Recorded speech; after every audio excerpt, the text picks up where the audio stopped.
So they have the SOS campaign, Save Our Station, and we're trying to get the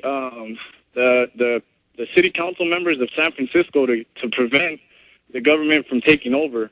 And they're doing this across the country. Alex Jones talked about it a little bit. I think you may have in some previous shows, but well, Alex, they tried to take over his public access. I think it was like 3 or 4 years ago, and he fought it and he won. But we no longer really need to use public access because we have this little studio, and PrisonPlanet.tv has gotten so big, and our YouTube presence continues to grow. How can people help you? How can they support you? What's a website they can go to? Well, first of all, they can check out accesssf.org, and that's the public access website for San Francisco Channel 29. And you can also check out fightthenwo.org.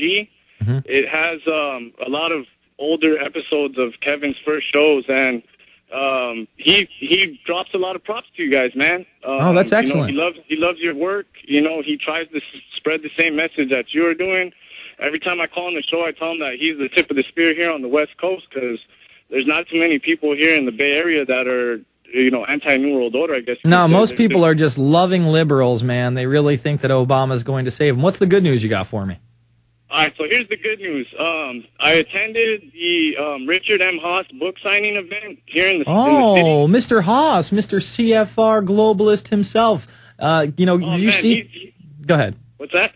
I was going to ask you if you had seen the Colbert Report, where he mentions that he's in the CFR and in the Illuminati, and Haas just like, ha, ha, ha, ha, ha. But he gets really uncomfortable for a second when Colbert mentions it. Go ahead. Well, we did, basically, we are change tactics. We went in there pretending to be, happy-go-lucky people, Kool-Aid drinking idiots. And then right when we, cozied up to the guy by saying, we love your work, we're glad that you did this, blah, blah, blah. Then we started asking him about Bilderberg. Immediately after we said Bilderberg, he turned red, stood up, and just went off to the next person. So we're working on a We Are Change video for San Francisco. I know where to send it to, Aaron D. or Aaron at Infowars.com or whoever. Aaron at Infowars and Rob D at Infowars. I thank you for the call, Manuel. Let's jump to that's great news, because Richard Haas is really one of those big demons. And you got to see that Colbert clip, man, when he's like, "Oh, you're a ruler of the world. Oh, Mr. Haas." And he is a policymaker and a member of this elite squad that is out to usurp our sovereignty and Bill of Rights to bring in not only a North American Union, but a new world order. All right, Frank in North Carolina, you are on the line, sir. Yes, sir.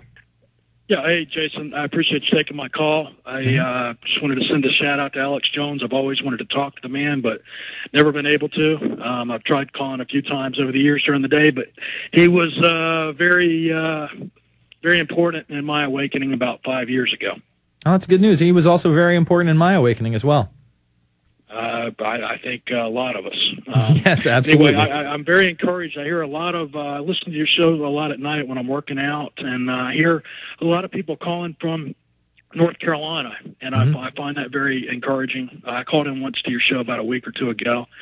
I sent an email to George Norrie at Coast to Coast, by the way, suggesting, I know he has Alex Jones on a lot, and over the years, probably for the past 4 or 5 years, first time I ever heard Alex was on Coast to Coast, and every time George Norrie has Alex Jones on as a guest, I always get as many people as I can to send him a thank you email.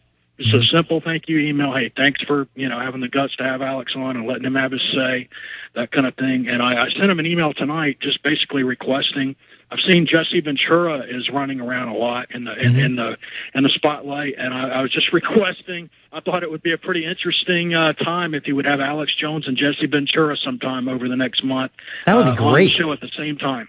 Yeah, back in the day, they had that kind of like, it was like a 4-person, 3-hour show all about 9/11 truth. I've got a lot of those on tape. Yep. Yeah, he had David Ray Griffin, Alex Jones, Peter Lance, and I can't remember who the 4th person was, but it was one of the best Coast to Coast that I've ever heard of. It's hard for me to listen to Coast to Coast because not only is it a caller-based show, but George Norrie will allow the callers to get away with just murder. They let them say whatever they want, whether it has a basis in fact. He allows Peter Lance to get away with murder, too. I can tell, though, more and more as the years go by, Peter Lance, you can tell he doesn't even believe what he's saying anymore.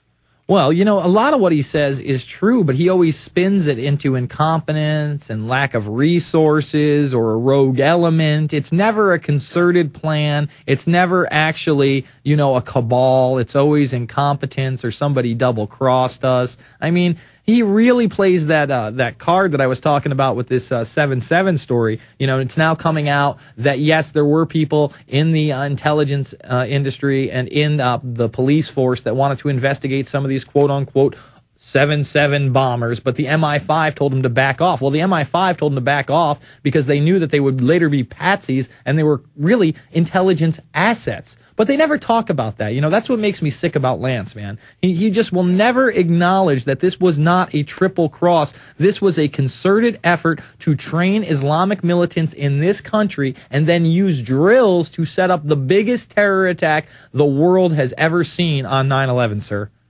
Absolutely. Hey, can I get one more little point out? You got it.